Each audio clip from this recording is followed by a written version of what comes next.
Bismillahirrahmanirrahim. Alhamdulillahi Rabbil Alamin. Ar-Rahmanir-Rahim. Maliki yaumiddin. Iyyaka na'budu wa iyyaka nasta'in. Ihdinas siratal mustaqim. Siratal ladzina an'amta 'alaihim ghairil maghdubi 'alaihim waladdallin. Rabbana zidna ilma warzuqna fahma.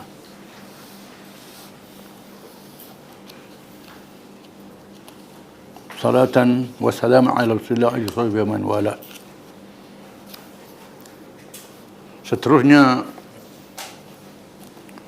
tajuk perbincangan kita hari ini ialah tentang fahaman Al-Hallajiyah. Pengikut Al-Husain bin Mansur Al-Hallaj. Menurut ahli sejarah, dia berasal dari Parsi, dari Iran, dan menganut Islam dan menyertai ahli tasawuf. Pernah berguru dengan Abul Qasim Al-Junaid rahimahullah. Al-Junaid ialah seorang tasawuf yang muktabar. Kemudian pergi ke Mekah, tinggal di sana. Tinggal di Mekah selama setahun. Apabila dia mengemukakan pendapat, maka Ammar bin Uthman Al-Makki menuduhnya menentang Al-Quran dan mengancam untuk membunuhnya. Lalu dia melarikan diri ke Khurasan. Khurasan ialah wilayah Islam zaman dahulu, sekarang termasuk sebahagian Iran, sebahagian Afghanistan dan sebahagian Azerbaijan. Wilayahnya luas. Selepas 5 tahun dia datang lagi ke Mekah. Kemudian pergi ke Baghdad. Seterusnya merantau ke India. Pergi ke India. Pernah mempelajari ilmu sihir. Kemudian kembali semula ke Mekah. Kemudian ke Baghdad. Kemudian ke Qum, Iran. Qum ialah pusat ilmu Syiah hari ini. Dia mengaku mengetahui rahsia hati dan mengeluarkan kata-kata yang boleh ditafsirkan, dengan makna baik dan makna yang buruk. Kadang-kadang seperti Mu'tazilah, guna akal. Kadang-kadang seperti Syiah, memuja Sayyidina Ali. Kadang-kadang seperti ahli sunnah, berubah-ubah cakap dia. Di zaman Khalifah Al-Muqtadir Al-Abbasi, dia mengucap kalimah-kalimah yang mendakwa bahawa Tuhan meresak ke dalam dirinya, dengan kadang-kadang memaki pakaian ulama bersebar besar, menghina ulama, lalu mengemukakan pendapat-pendapat yang bercanggah dengan hukum syariat. Di antaranya, yang pertama, mengharuskan haji ke tempat yang lain daripada Mekah, asalkan dia dapat membina bangunan 4 persegi rumahnya atau bilik yang tidak kena najis, dan bertawaf mengelilingi di musim haji. Memberi makan 30 orang anak yatim dan memberi pakaian kepada mereka dengan menganggap perkara-perkara tersebut menepati ibadat haji. Ini antara yang disebarkan. 2. Mengharuskan berbuka puasa bulan Ramadan kepada orang yang berpuasa selama 3 hari 3 malam. Malam puasa juga. 3. Mengharuskan meninggal sembahyang orang yang telah bersembahyang 2 rakaat daripada awal malam sehingga akhirnya. Tak berhenti. Lepas tu tinggal sembahyang. Yang 4, mengeluarkan cakap-cakap yang mengelirukan. Seperti katanya, anal haq. Kata-kata dia, akulah yang sebenar. Sesiapa yang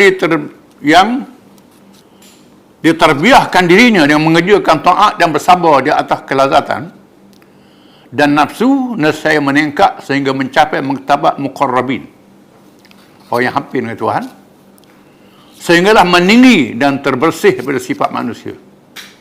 Macam malaikat. Apabila tidak ada lagi sifat itu, maka termasuk di dalamnya roh Tuhan yang pernah masuk ke dalam Nabi Isa AS. Ini cakap-cakap dia. Terdapat kekhilapan kalangan ulama ilmu kalam, fuqaha dan tasawuf dari segi menghukumkan halaj.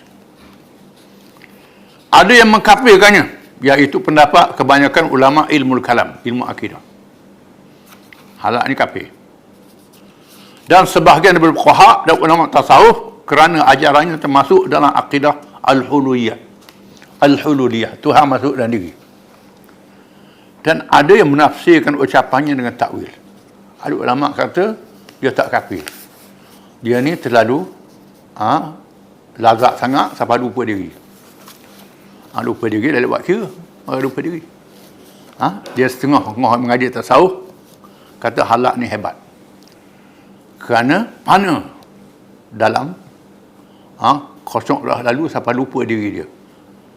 Macam dia Tuhan pula dah. Dia begitu. Sedang mengikut hukum Islam tak boleh menzahirkan kata-kata yang menyeleweng. Hati dia gila ke, dia lala, itu urusan Allah Ta'ala. Inna kunna bizzawahir wallahu itawala sarair. Kita hukum yang zahir-zahir sahaja. Allah Ta'ala yang hukum batin dia. Walau bagaimanapun pihak pemerintahan Abbasiyah mengambil tindakan membunuh Hajjaj. Dia ambil tindakan bunuh kerana dia anggap murtad dan menyebarkan ajaran sesat. Zaman itu zaman pelaksanaan syariat. Kerana pegangan dan ucapannya yang sangat mengelirukan, orang jadi keliru, bijak cakap. Mengaji kata reti. Dengan Islam pun mengaji, dengan kafir pun mengaji. Belajar belaka. Tetapi terdapat di kalangan pengikutnya yang mendakwa bahawa halak tidak mati. Macam orang Melayu akan hantu tak mati. Melayu ada juga. Fahaman ni. Yang dibunuh ialah orang yang menyerupainya. Adapun orang ramai berbelah bagi.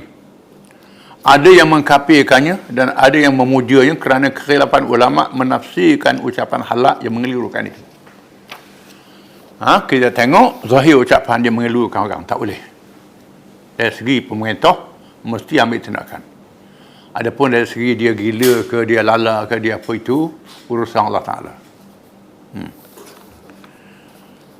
Yang membahayakan ialah pahaman dan aliran pemikiran halal telah meresap ke dalam beberapa kitab tasawuf. Ini masalah. Pahaman ni masuk dalam kitab tasawuf. Dan sebab itu mereka yang mengaji tasawuf ni kena berguru.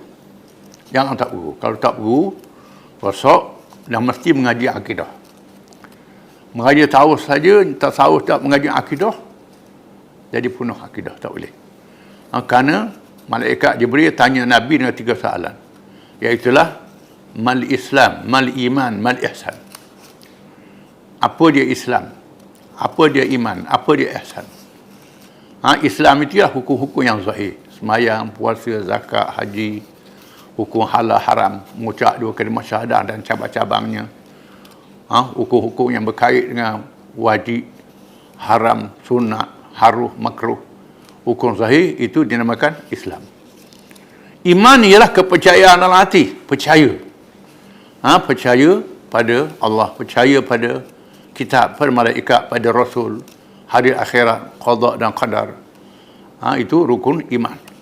Iman, kepercayaan dalam hati, tak ada syak, percaya. Ihsan ialah an ta'budallaha ka'annaka tarah fa illam takun tarahu fa innahu yarak. Nabi kata engkau menyembah Allah Ta'ala seolah-olah hampir dengan Tuhan tu macam tengok Tuhan, bukan tengok, macam tengok, maknanya takut ataupun rasa Tuhan tengok kita. Sampai begitu sekali. Terlalu dapat, bukan nampak Tuhan. Nabi Musa pun tak nampak. Bila minta nak nampak Tuhan, hancur gunung, turun senak, pensang Nabi Musa.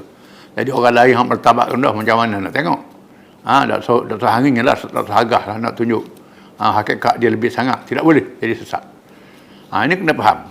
Jadi cabang-cabang ilmu kena mengaji. Jangan mengaji tasawuf saja. Jangan mengaji fiqh saja, mengaji akidah saja. Imam Malik kata disebut dalam syarah hikam. Hikam ni masyhur lah orang Melayu, kitab tasawufnya. Disebut dalam syarah hikam. Kata-kata Imam Malik disebut dalam syarah hikam. Man tafaqqaha bighairi tasawufin faqad tafassaqa. Wa man tasawwafa bighairi tafaqquhin faqad tazannaqa.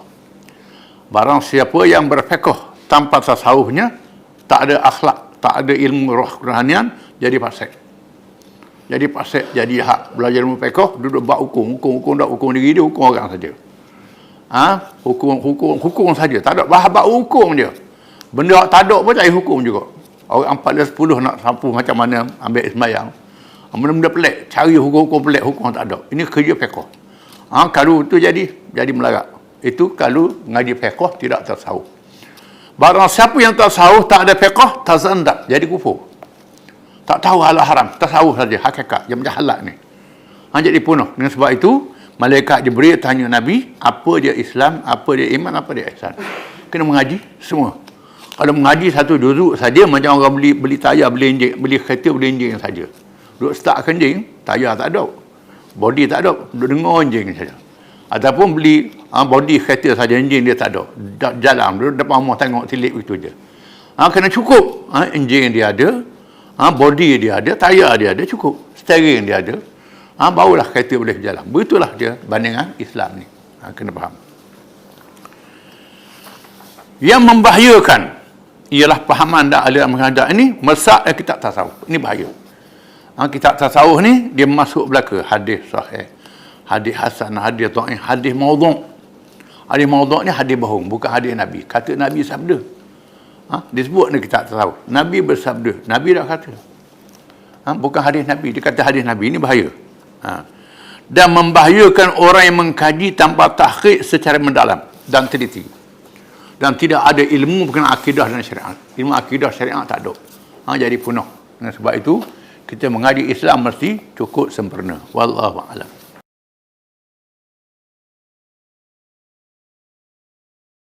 Bab yang ke-6, pulang ke Madinah. Operasi ketenteraan dan penyerahan diri kepada Islam. Setelah berjaya membebaskan Mekah dari jahiliah, menang dalam peperangan Hunain, kabilah Arab yang begitu kuat dan besar kalah depan dengan Islam. Nabi pulang ke Madinah dengan penuh kekuatan.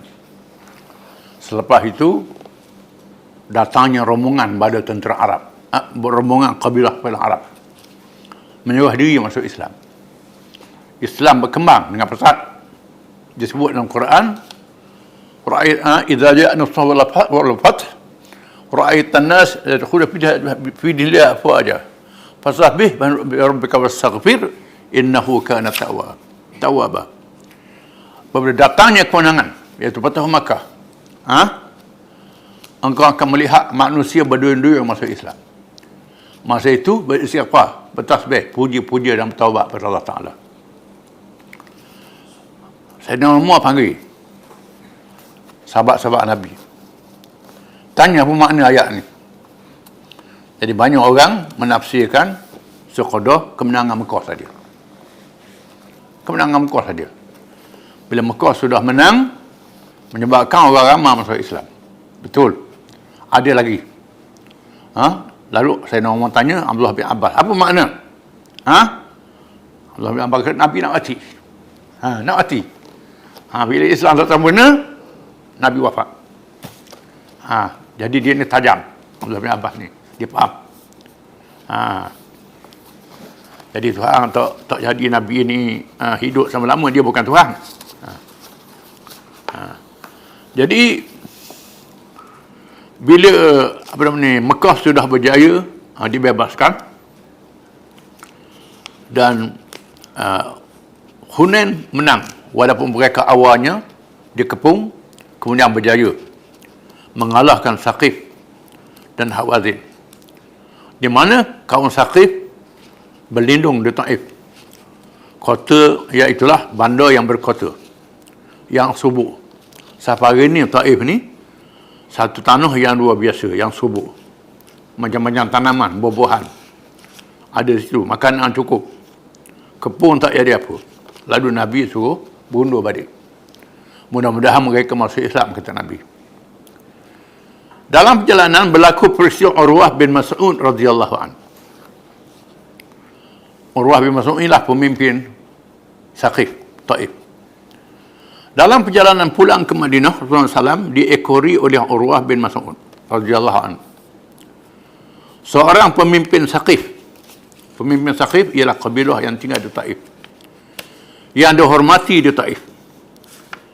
Setelah menemui Rasulullah SAW, dia masuk Islam. Terus masuk Islam. Taif ini terkenal dengan keras. Tiba-tiba pemimpin dia, Urwah bin Mas'ud, masuk Islam. Dan meminta izin untuk pulang ke Taif bagi mengisytiharkan keislamannya dan mengajak Bani Saqif masuk Islam. Minta izin dengan Nabi. Rasulullah, izinkan saya balik ke Taif, saya nak ajak orang masuk Islam. Nak beritahu saya masuk Islam dan nak ajak orang ramai masuk Islam. Rasulullah SAW memberi amaran kepadanya. Innahum qataluk, kata Nabi.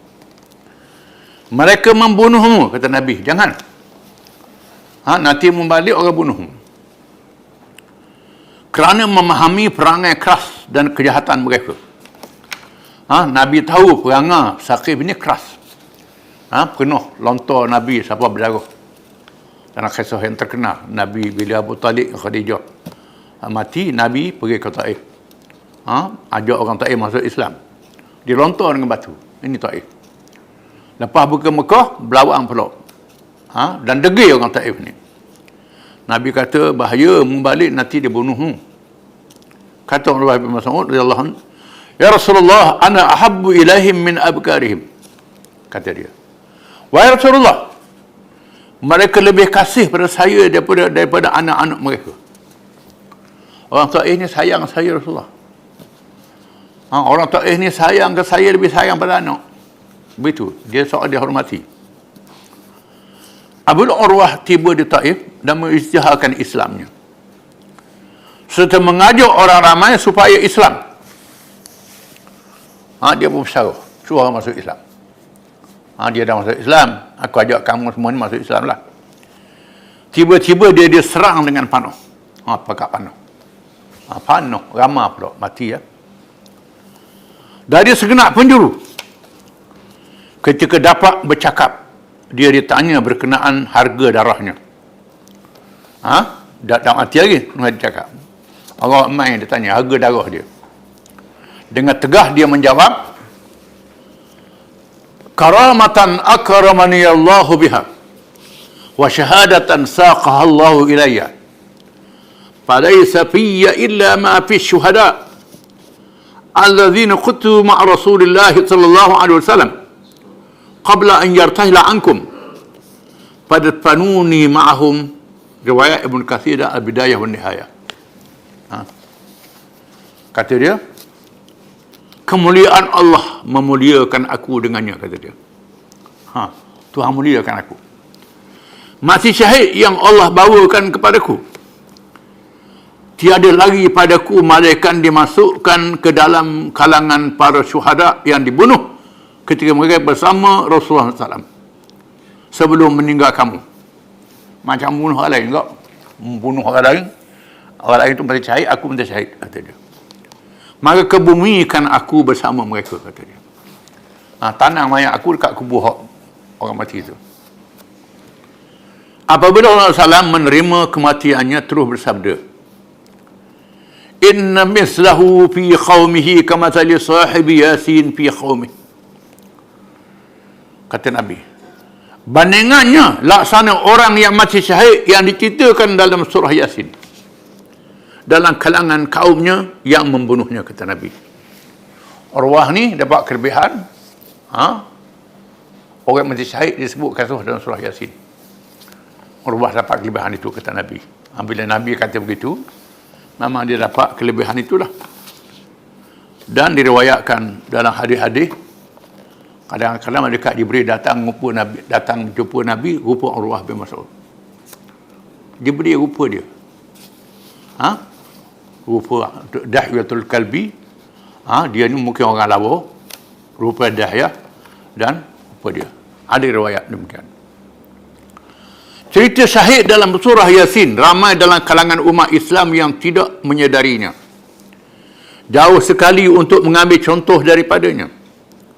Walaupun ramai yang membacanya sebabnya kerana buta Al-Quran. Banyak kita baca Quran, buta Quran, tak tahu makna.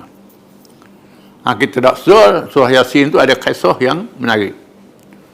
Orang yang dikenali dengan Habibun Najjar, yang beriman kepada 3 orang Rasul, yang dibohongi oleh kaumnya, apabila dia mengisytiharkan imannya lalu ia dibunuh dengan kejam.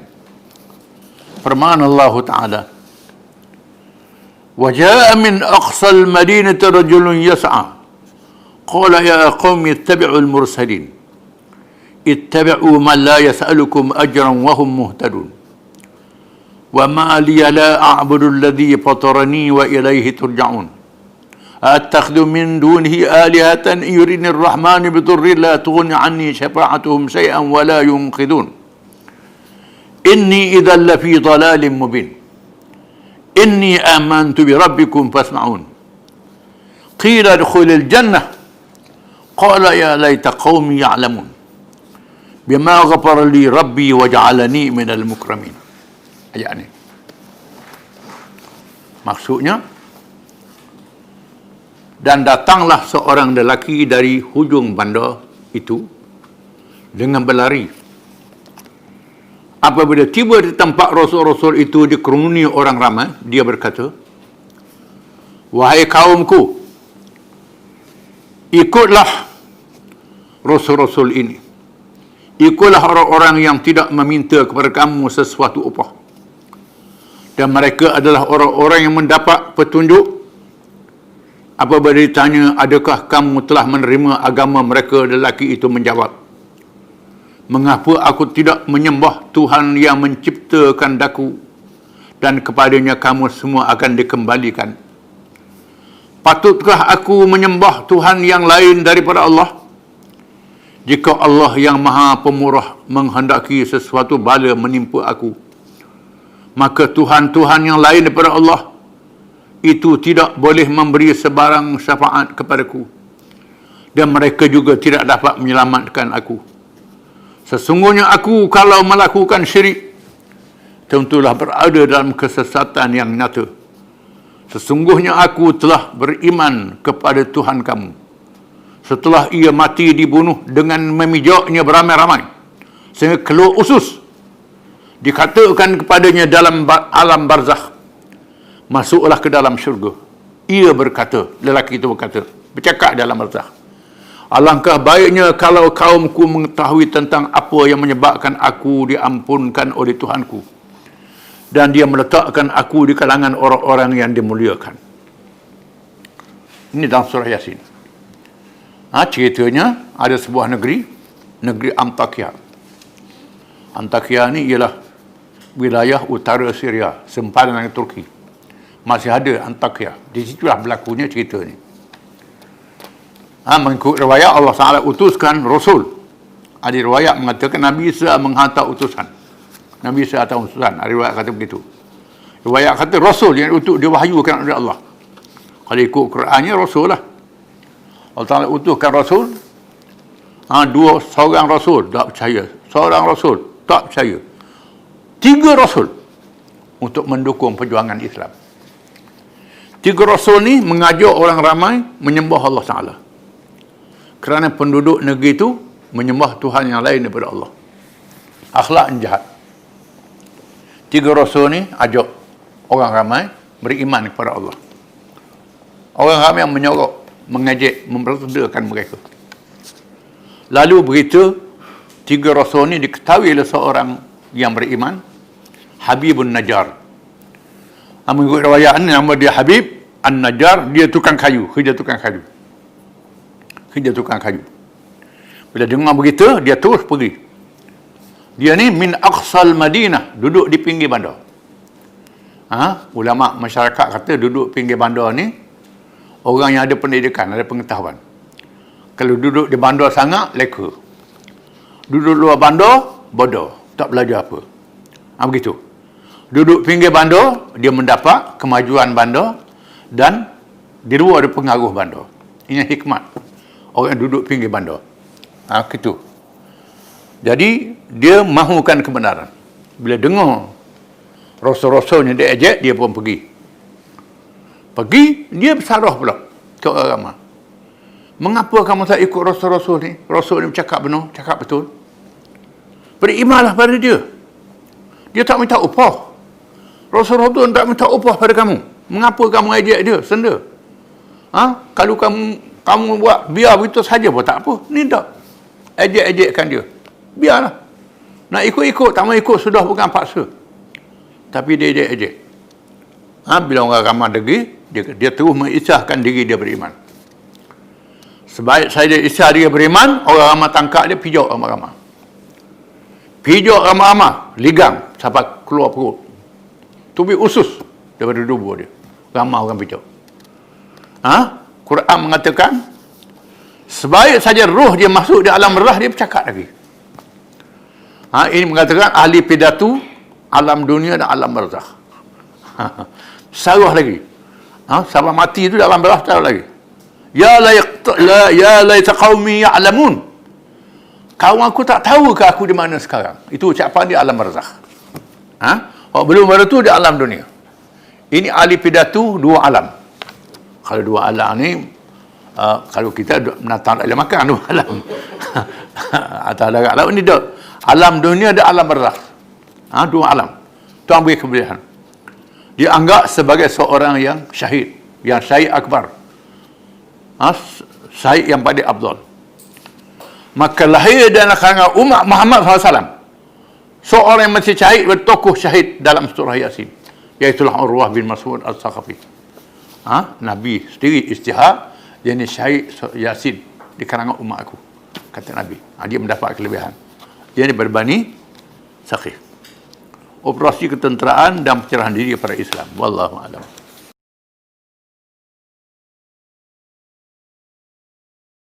Kita sambung lagi tafsir ayat minggu lepas. A'udzu billahi minasyaitonir rajim. Amana ar-rasulu bima unzila ilaihi min rabbih wal mu'minun. Kullun amana billahi wa malaikatihi wa kutubihi wa rusulihi. لا نفرق بين أحد من رسله وقالوا سمعنا وأطعنا غفرانك ربنا وإليك المصير لا يكلف الله نفسا إلا وسعها لها ما كسبت وعليها ما اكتسبت ربنا لا تؤاخذنا إن نسينا أو أخطأنا ربنا ولا تحمل علينا إصرا كما حملته على الذين من قبلنا ربنا ولا تحملنا ما لا طاقة لنا به واعف عنا واغفر لنا وارحمنا أنت مولانا فانصرنا على القوم الكافرين.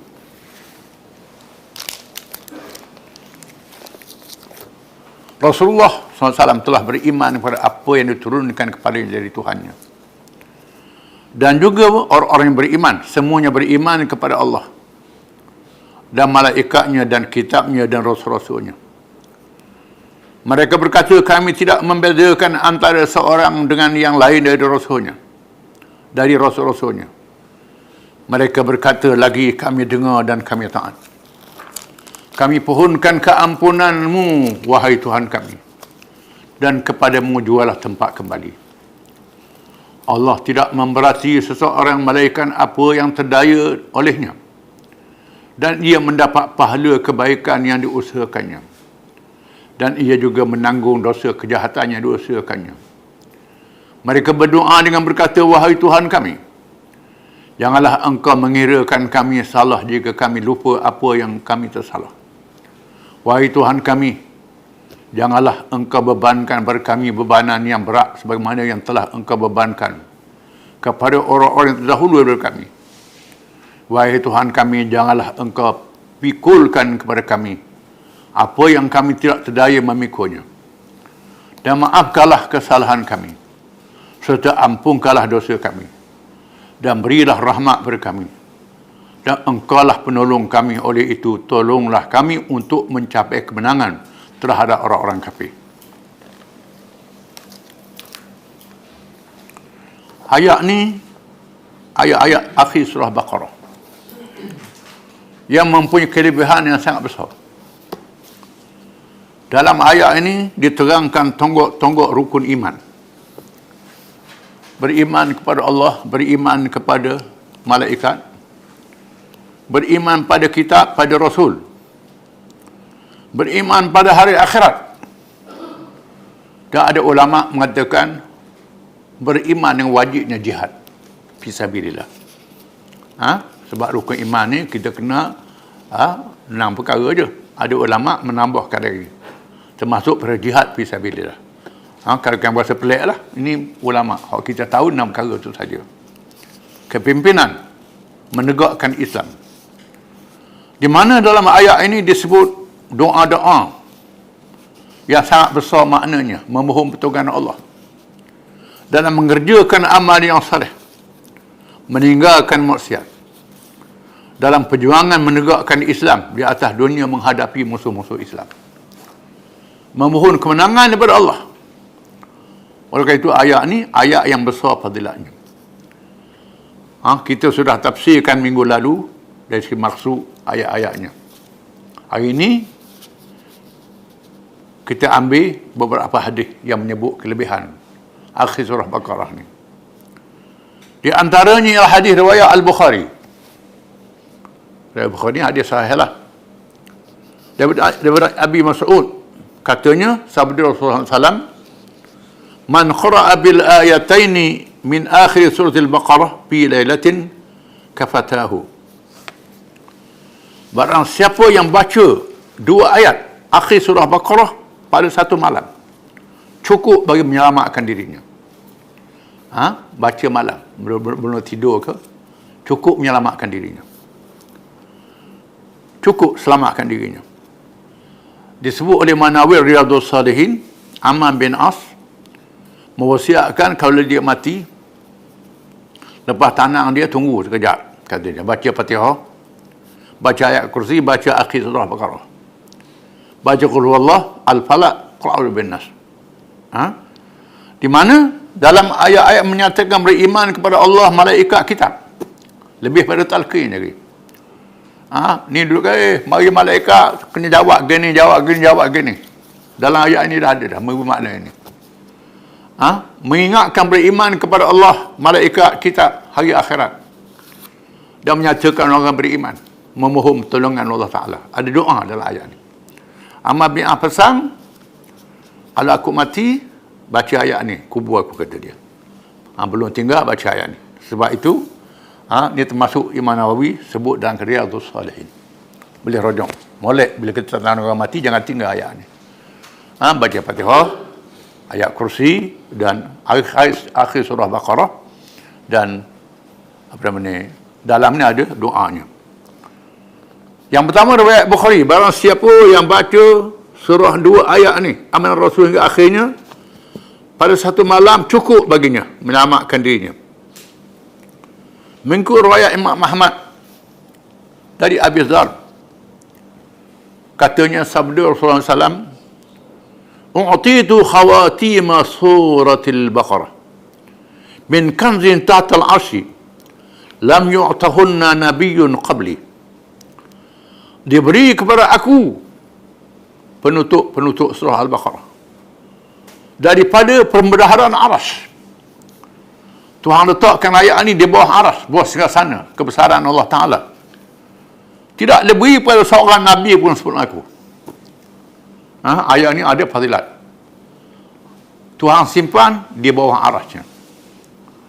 Hadis riwayat Imam Muslim, riwayat Muslim, dari Abdullah bin Abbas, Abdullah bin Mas'ud tadi disebut, lama usriya bi Rasulullah sallam intaha bihi ila sidratil muntaha wa hiya fi as-sama'i as-sabi'ah ilaiha yantahi ma ya'ruju min al-ard fayuqbadu minha wa ilaiha yantahi ma yahbitu min fawqiha ma yuhbatu min fawqiha fayuqbadu minha qala idh yaghsha sadrata ma yaghsha qala farasun min dhahab.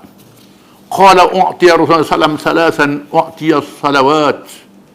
u'tiya as-salawat al-khams wa u'tiya khawatim surah al-Baqarah wa ghufira liman lam yushrik billahi min ummatihi syai'an al-muqhamat.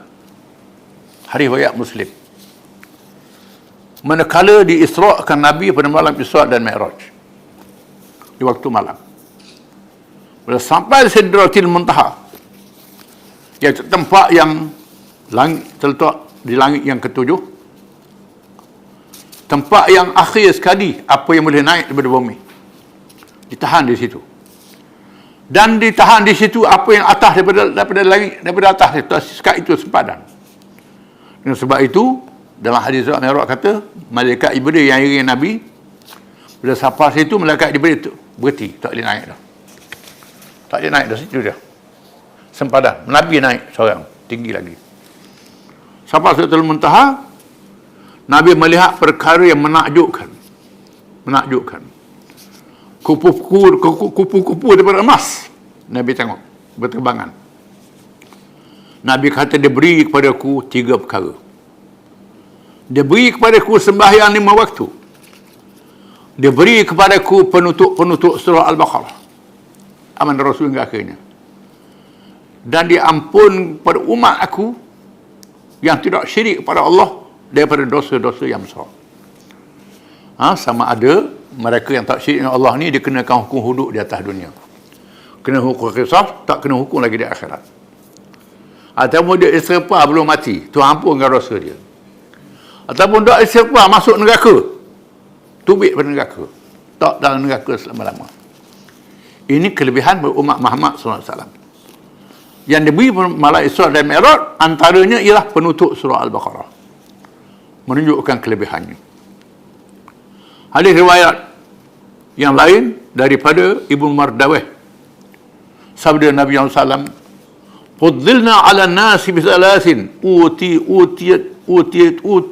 utitu hadhihi al-ayat min akhirati al-Baqarah min baiti kanzin tahta al-'arsy lam yu'taha ahdun qabli wa la yu'taha ahdun ba'di." Diberi kepadaku 3 perkara, kata Nabi, tak beri pada orang lain. Kelebihan beri padaku, iaitulah penutup surah Al-Baqarah yang terletak di bawah aras, yang tak pernah diberi seorang sebelum aku dengan pemberian ini. Kurnia yang sangat besar. Mengikut hadis Ibnu Daweh dari Ali, Nabi kata, Sayyidina Ali kata, "Ma ara ahadan yaqilu balaghul Islam yanam hatta yaqra ayatul kursi wa khawatim surah Al-Baqarah fa innaha min kazin tahta al-'arsy." Sayyidina Ali kata, aku tak nampak kalau orang tu tak reti lah. Bila dia berakal, belum tidur, sehinggalah dia baca ayat kursi, dia baca penutup surah Al-Baqarah, yang Tuhan beri hadiah daripada permandangan aras. Riwayat At-Tirmidzi, sabda Nabi SAW, "Inna Allah kataba kitaban qabla an yakhluqa as-samawati wal ard bi alfi 'am unzila minhu ayataini khatama bihima surat Al-Baqarah wa la yaqra'ani fadid thalatha layalin fayaqrabuha syaitan." Maksudnya ayat riwayat Tirmidzi dan Umar bin Bashir radhiyallahu anhuma, Allah Ta'ala telah menulis suatu tulisan sebelum diciptakan langit dan bumi selama 2000 tahun. Iaitu 2 ayat ini tulis penutup surah Al-Baqarah. Tidak membaca seseorang 3 malam di rumah dia, nescaya syaitan tak boleh hampir rumah itu, kata Nabi. Ini kelebihan dia. Dalam hadis yang lain, Nabi bersabda, barang siapa yang baca surah ni, istarja'a wastakana, pulang dan selamat dia. Jadi ini surah yang sangat ayat yang sangat besar fadilatnya. Ayat molek kita amal, sebab itulah dia amal lepas wirid, jadi wirid lepas sembahyang, dan molek kita amal sebelum tidur. Ini kelebihan akhir surah Al-Baqarah. Dan bermakna yang sangat besar Tuhan tutup surah Al-Baqarah dengan ayat-ayat ini. Wallahu a'lam.